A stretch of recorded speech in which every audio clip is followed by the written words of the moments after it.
बैथि बोसोराव जानो गोनां जा बिटिसिनि बिसायख'थि बे बिटिसि बिसायख'थियाव राजिब ब्रह्म बिथाङा बिग जिर' जानो थांगासिनो नामा आरो बे सोंथिखौ खालामनायनि गुबै जाहोनानो जाबाय बिपिएफनि सासे मैखोम दैदेनगिरि बनरगाव बियाबनि इनचार्ज जुबिराज बसुमतारी बिथाङा माखासे मानि अजद होदों।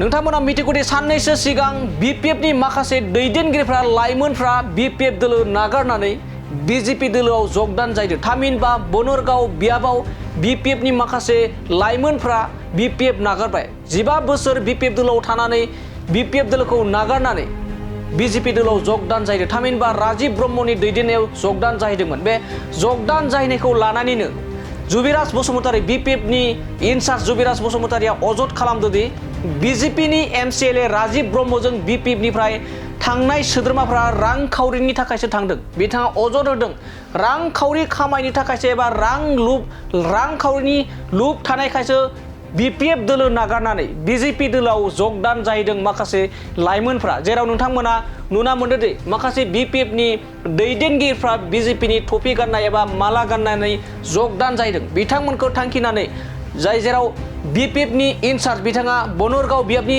बिपिएफनि इनचार्ज जुबिराज बसुमतारी बिथाङा रोखा फोरमायदोंदि बिथांमोना साफा रां लुबैसुला आरो रां खामायनो थाखायसो बे समाव बिजेपि दोलोआव जगदान जाहैदों होनना बुंदों। आरो फैबाय थानाय समाव जा बिटिसिनि बिसायख'थि सेप्तेम्बर दानाव बिटिसिनि बिसायख'थि जानो थांगासिनो दं। बे बिटिसि बिसायख'थियाव राजिब ब्रह्म बिथाङा जेनगोना रोखा।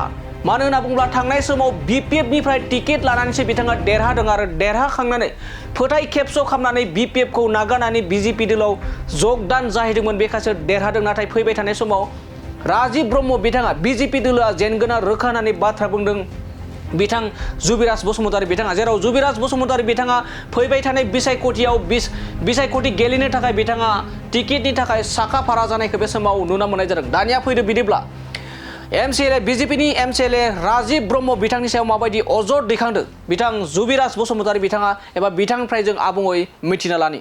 बे जोंनि थाखाय एथ' प्रभाबशालि नङा। बिथाङा जोंनि बिपिएफनिफ्रायसो देरहालांदों। बिथाङाथ' बिजेपि जानानै देरहायाखै। बिपिएफनि मानसिफ्रासो बिथांनो भट होनानै बनगावनिफ्राय समस्तिनिफ्राय देरहाहरदों बिथांखौ। गतिके बे दा बेजों साफा सानै थांदों। माखासे सार्थ लबिया मानसिफोर दङ, थाखा फैसानि दान्दा लाग्राफोर मानसि थांदों बिथांजों, बे सैथो बाथ्रा। ओमफ्राय बे जोंनि बनगाव ब्लकखौ बेफोरबायदि मानसिया जोंखौ एफेक्ट बा हेम्पार होनो हानाय खुनु गोहो गैया। दा जोंनि थाखायथ' बिराद क्लियार स्रा बिथांजों जे माखासे जोंनि बिदिनो जोंनाव थानानै एले बेजे खालामबाय थाग्रा मानसिफोरा बिथांजों सिथाबहैनानै दङ, बिथांजों सिथाबनानै दङ। आरो बे जोंनि थाखाय बनगाव ब्लक कमिटिनि थाखाय ओरैबायदि जों मोजांसो मोनदों। बिथांमोनानो बिराद बेले बेजे खालामबाय थायो थाखा फैसानि। दा बिथांजों जमा जानानै दंहैयो। आं बिनि थाखायनो रोजा साबायखरसो गोसो गोरबोनि बावहरनो लुगैदों आरो जोंखौ एफेक्ट होनो हाया बिपिएफखौ। रायजो राजाफोरनि थुलुंगा होनायजों